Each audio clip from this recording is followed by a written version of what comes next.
মায়েরা আমার লক্ষ্য করে দেখুন,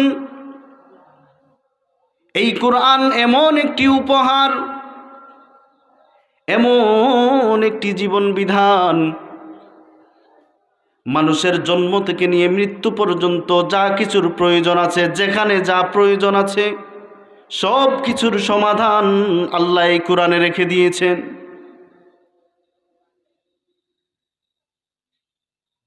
বাবার সাথে,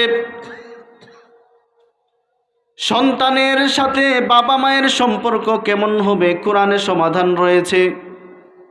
ঘর পরিবার সংসার কেমন চলবে সমাধান আল্লাহ কোরআনে রেখে দিয়েছেন।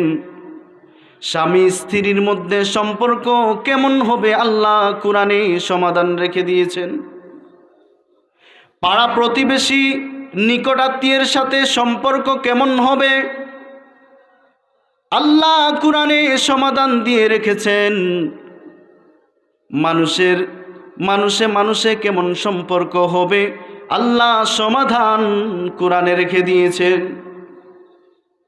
মানুষ ছাড়া অন্য জীবজন্তুর সাথে কেমন আচরণ হবে তাও আল্লাহ কোরআনে রেখে দিয়েছেন। ও দুনিয়ার মানুষ,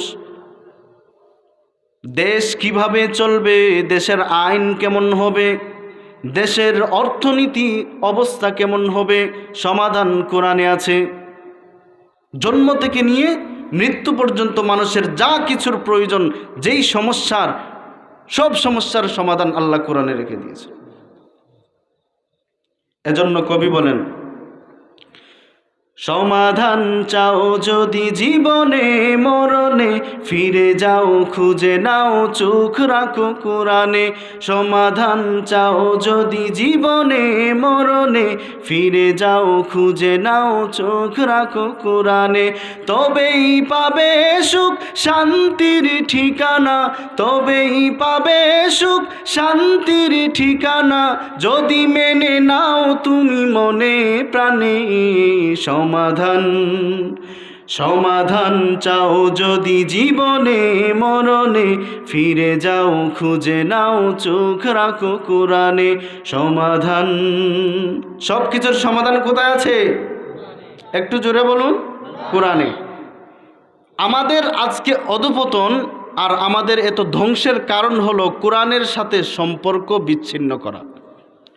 কোরআন থেকে দূরে সরে যাওয়ার কারণেই আজ আমাদের এত অধঃপতন।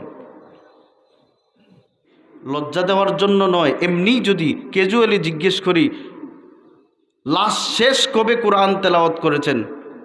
আপনারা বলতে পারবেন যে আমি আজকে ফজরের পরে বা আজকে তেলাওয়াত করেছি? সত্যি করে বলুন।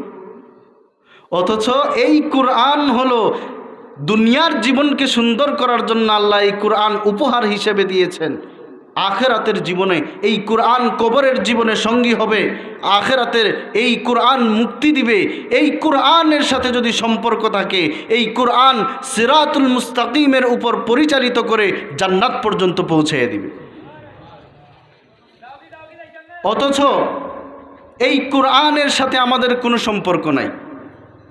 কোরআনের সাথে যারা সম্পর্ক রাখবে, কোরআন যারা মানবে, তারা দুনিয়াতেও সফল হবে, আখিরাতেও সফল হবে। আল্লাহ রাব্বুল আলামিন আমাদেরকে কোরআন অনুযায়ী জীবন পরিচালনা করার তৌফিক দান করুন। সকলে বলি আমিন।